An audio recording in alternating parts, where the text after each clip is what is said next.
American Ninja Warrior, great show. Welcome to another episode of Midlife Playbook. As always, this is Matt, here with my boy Naeem. Here we are.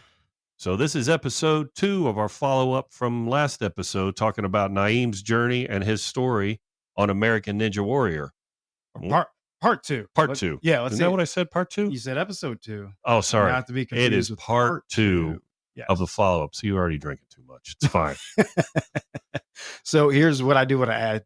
If you all have not listened to part 1 American Ninja Warrior episode, you got to listen. You got to go listen to it. Edge of your seat entertainment.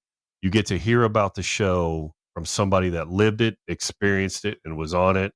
And that's just not a look that you get. Yeah, listen, I don't talk about it much, but it's really interesting. Oh, it was I think fantastic. It's a phenomenal show. It's a show that I don't care if you're a grandchild or a grandparent, everybody can be entertained by that show. It's a great, wholesome family show, you know? Right. And to hear you talk about your experience and kind of give us a look, the lead up, the behind the scenes, man, it was fantastic. Great listen. Awesome. I appreciate that, man. So, yeah, I mean, where do you want to start? So with that being said, let's go ahead and start part 2, not episode 2, part 2. And we're going to start with your IG Instagram handle is One Nutty Ninja. Yes, sir. Man, there has got to be a story behind One Nutty Ninja. So let me hear it. It's a little bit of a double entendre. So the one nutty part comes because, you know, at the time I don't know how old I was when I started Instagram. I may have been 36, 37. I was a little nutty. And I still am. You know, I was like, okay, I'm a one nutty guy and whatever. And I was doing Ninja and I needed something. But I put together the Instagram page after I did the show. Okay. So the way we started the part 1 was talking about what led up to Ninja Warrior. Right. So let's talk about the 10 days right before Ninja Warrior. Okay. All right. I'm ready, man. So I jump in the car and one of my buddies who lives down in Florida where we used to live is having his bachelor party. Now this is back in 2017? Yeah. Okay. Yeah, 2017. Wait, no. When was I 37? I don't know. What are you now? You're 45. Yeah. So minus 8 years. Okay. 2017. So 2016. 17 now. It did just turn. Yeah. Man. Right. 16 or 17, we'll Math call skills it. Okay. Listen, anyway, this was years ago. Okay. And this was, and I must preface with this as well. This is during my previous marriage. Okay. So I go to his bachelor party. So you were party married at the time? Yes. Right? Okay. Yes, I was. Yeah. And Austin and Max were super, super young. And I go to Pittsburgh on a bachelor party. Have a great time at the bachelor party, you know? And so just a bunch doing of guys, bachelor party things, right? Yeah. But honestly, it was all good, clean fun. We ate pierogies. We ate all kind of Pittsburgh food. We drank old fashions. We went to a baseball game. That just good old fashioned fun. And so I'm hungover and the last day I need to come home, which is a Sunday, 10 days before I run the course Ninja Warrior. Okay. And as I'm driving home, I noticed that I just got this pain, like not so much in my gut, but kind of maybe right above my bladder. Just, it's like gut, bladder, legs, and I'm just doubling over in pain on my drive home. It's like a 4.5 hour drive. Right? Yeah, it almost felt like I got kicked in the nuts. Right. And so as I'm driving, it's just getting worse and worse and worse. And after about the 4.5 hour drive, I come home and I'm just like, I just don't know what's going on. I'm just going to go lay down. I'm going to take some Advil, took it all, laid down. Nothing helped.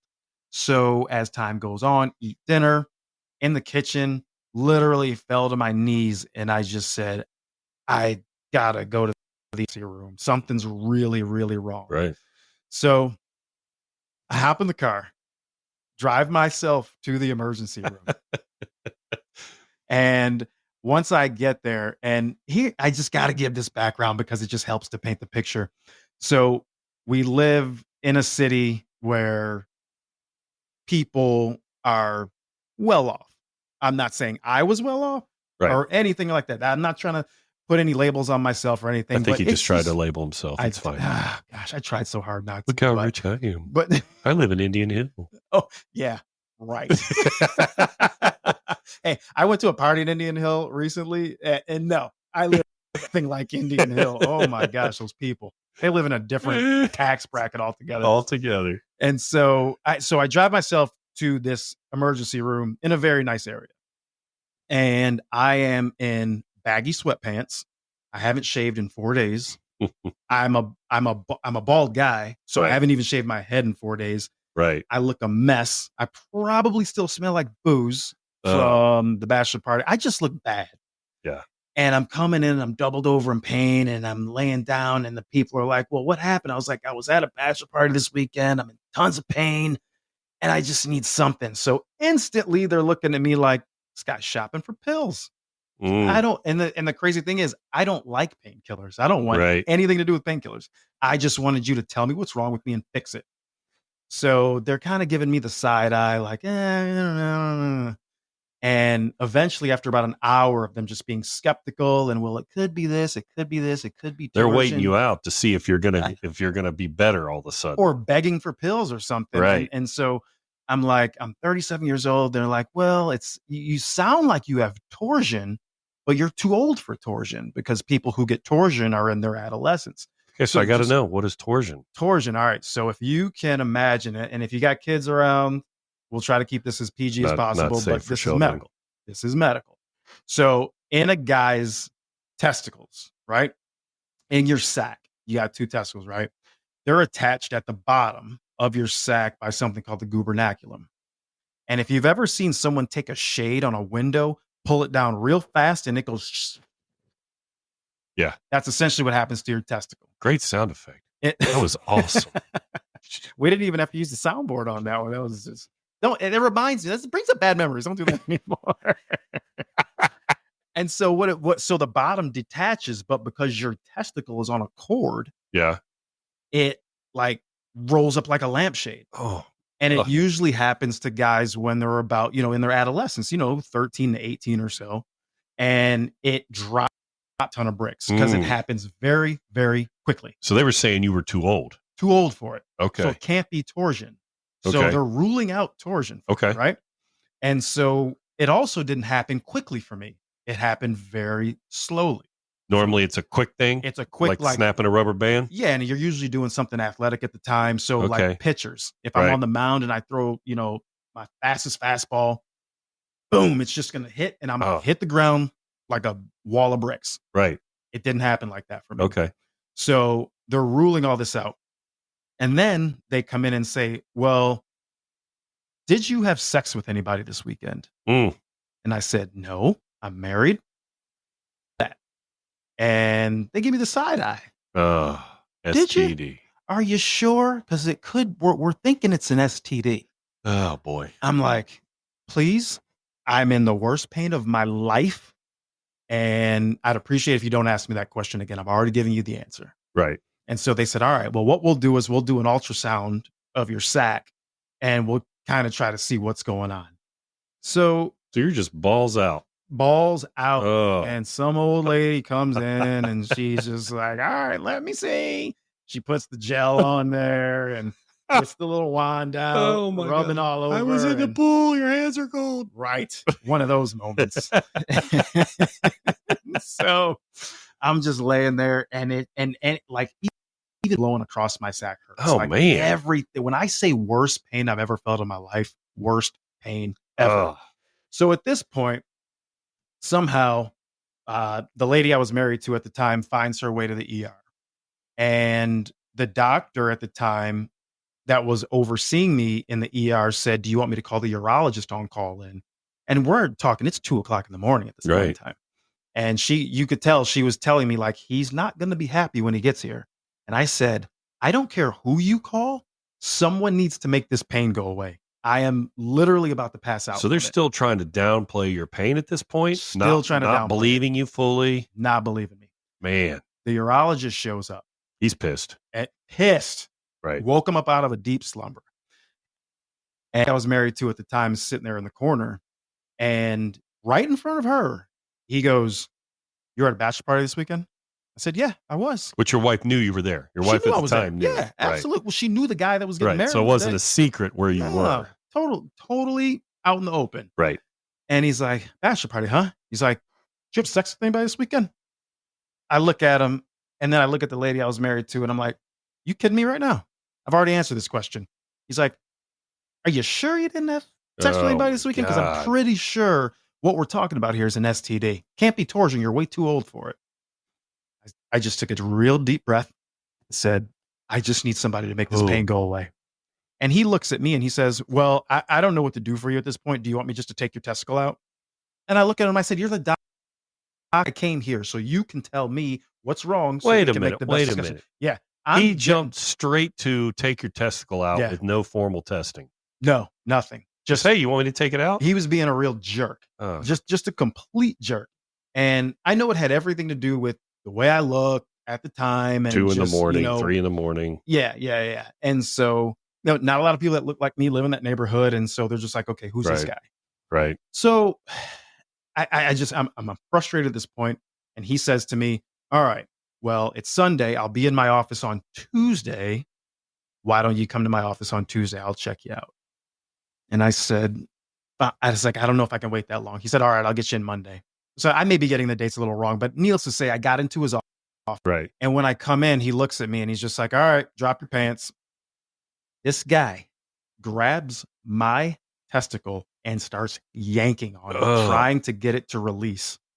You don't do that to someone with torsion unless it's within the first 6 hours. I learned all this because usually you can pull it down and it'll reattach itself or you get it reattached or whatever.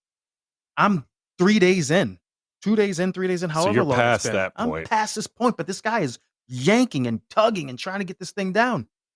So he's like, I don't know what you want me to do. He said, do you want me to take your testicle out? I said, look, man, I've got 2 kids. I've got a vasectomy. I don't need another testicle. I was like, if that's going to take the pain away, you do it now.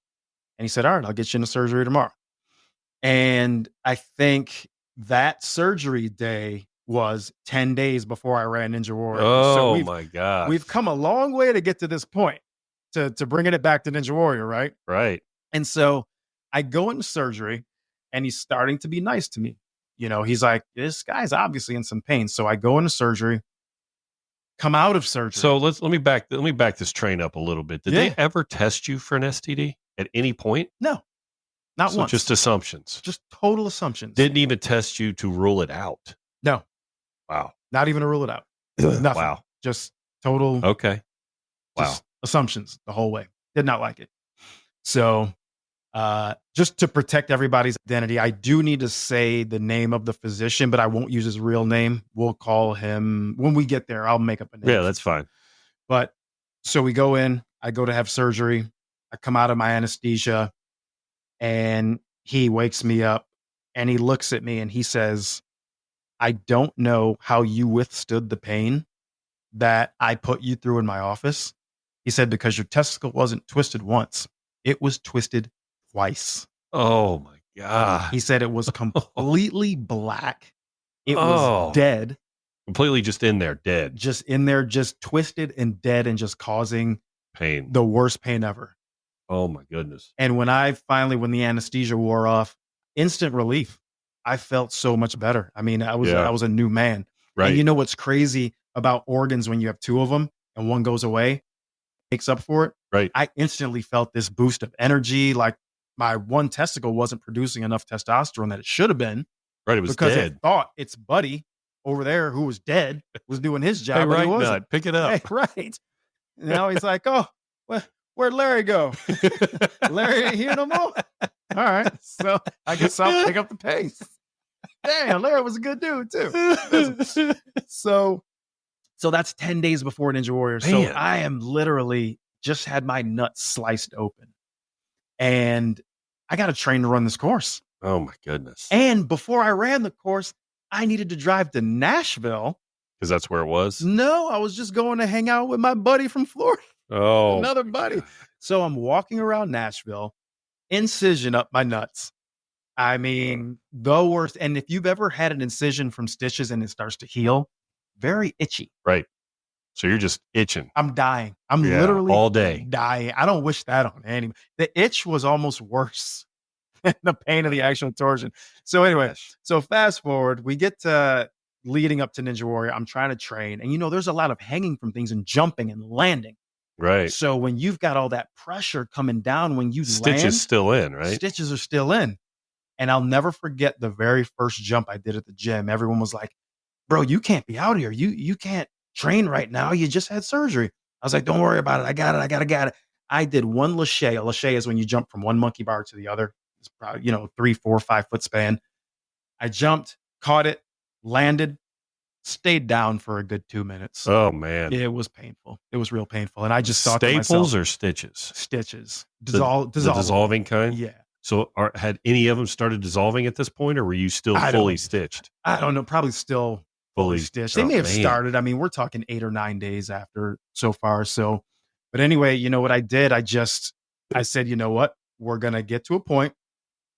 I'm running that doggone course. Right. I've worked way too hard. I put way too much work into making that video. Just gonna man it up.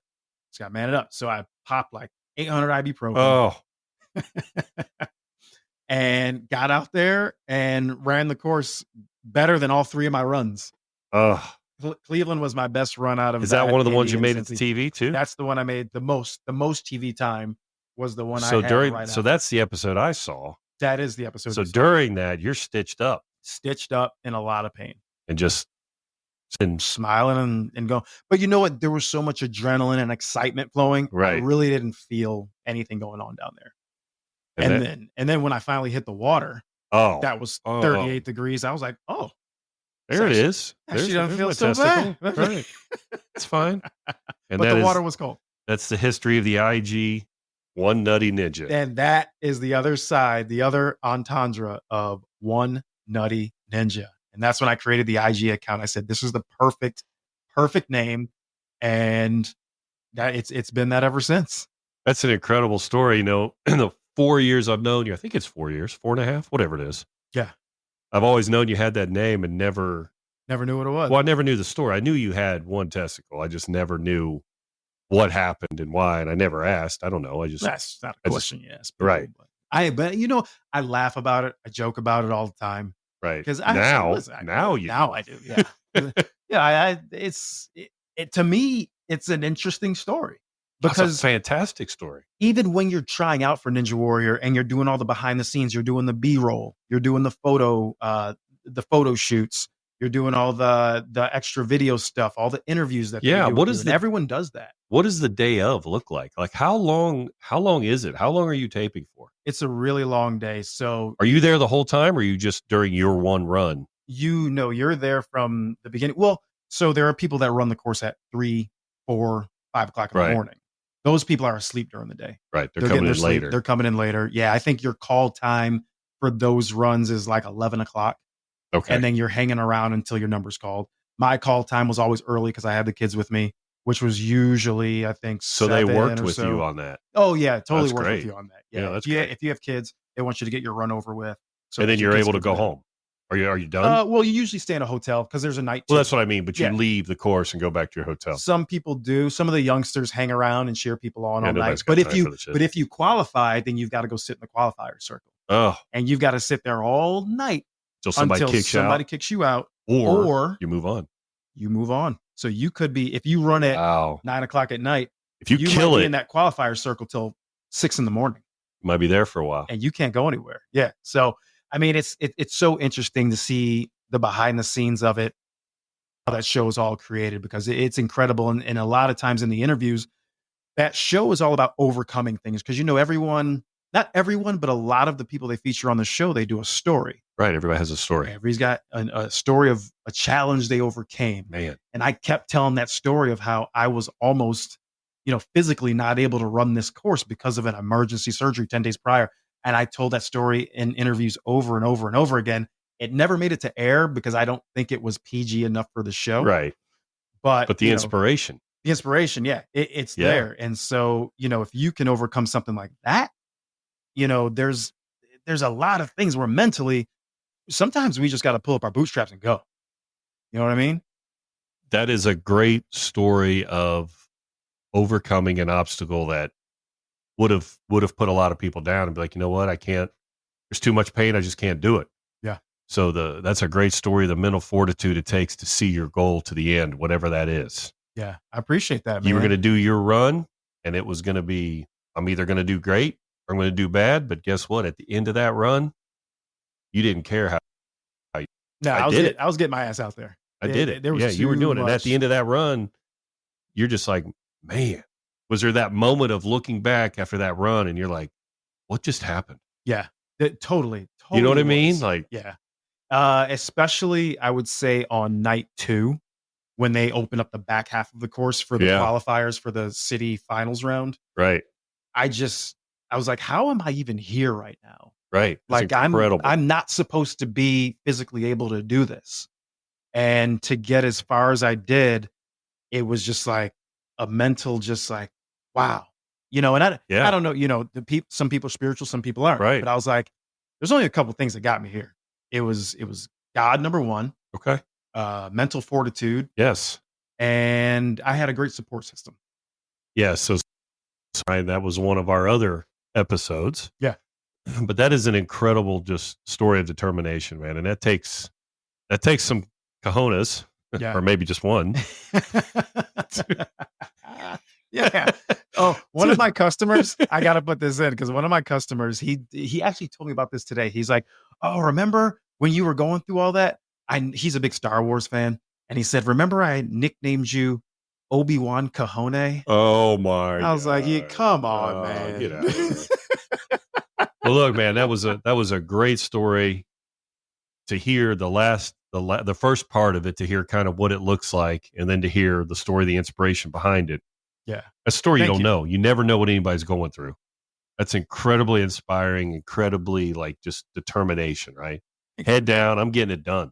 I appreciate it. It's incredible. Yeah. We gotta, it's something I know that you teach your kids. Right. It's something that we try to instill in our kids. Right. And, pushing through. Like we were saying, life's not fair. Life's not easy. No.